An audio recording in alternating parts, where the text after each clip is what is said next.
marka hore waxaan rabaa inaan halkan uga mahadceliyo shacabka reer Beledweyne oo shalay safarka aan ku nimiday booqashada aan ku nimiday magaalada Beledweyne caasimadda gobolka Hiiraan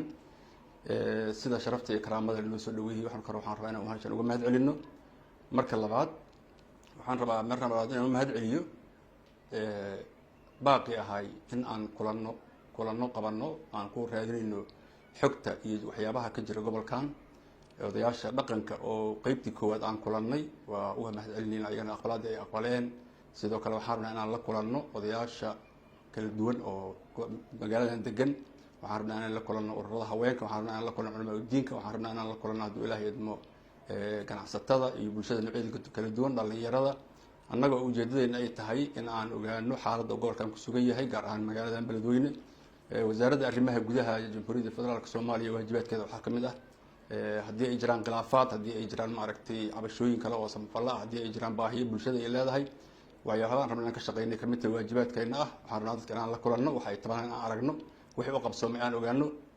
marka aqbalaadii koowaad ay naga aqbaleen wejiga koowaad odayaasha aan la kulanay qayb ka mid ah waa uga mahadcelinaynaa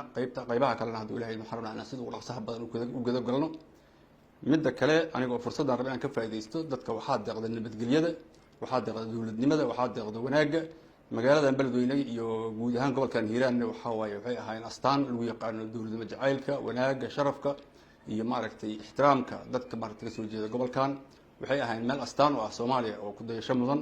waxaan rajaynayaa inay sidii ahaa doonto oo haddii ay jiraan dhaliilo yaryar iyo waxyaabo yaryar oo hadda soo waxay jiraan in la xalin doono aad u rajaynaa waa meelaas aan wada sixi doono mar kale waxaan rabaa inaan ka hadlo rabshado yaryar oo dhacay in naftooda xal loo helo oo aysan dib u soo noqonin oo aysan qof dambe dhaawacmin dhib dambe uusan imaanin wax kasta oo jirana wada hadal iyo wada xaajood aan ku dhamayno dadka dowladnimada deeqdo walaalnimada deeqdo is-ixtiraamka iyo is-ciziga deeqo wanaagaas inaan ka wada shaqeyno oo bulshada qof kasta oo ka mid ah oo isu taago in nabadgelyada iyo xasiloonida iyo dowladnimo wanaageeda laga wada shaqeeyo arrinkaas waxaan rabaa inaan maaragtay dadka reer Beledweyne ku adkeeyo oo aan u wada istaagno xasiloonida iyo wanaagga iyo isjacaylka iyo dowladnimo wanaagga iyo jeclaanta dowladnimada iyo jiritaankeeda inaan ka wada shaqeyno aad uga rajaynaa wixii maanta dhacayna inaysan dib dambe u dhicina waa ka codsanaa oo xaaladda caadi lagu soo celiyo wax kastana annaga waxaan rabnaa inaan miiska soo saartaan oo aan laga hadlo hadday jirta tabasho ilaa iyo waxaan ku dadaalaynaa qof iyo qof khilaaf hadduu jira xataa inaan ku dadaalno inaysan dhicin wax khilaafa gobolka aysan ka taagnaanin marka waxaan codsanaynaa inaad gacan nagu siisaan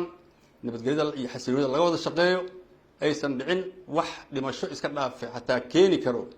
tuurad dhowr qofood oo isu soo baxdo buuq yaroo kacay inaysan imaanin aan ka codsanaynaa oo xasiloonida aad looga shaqeeyo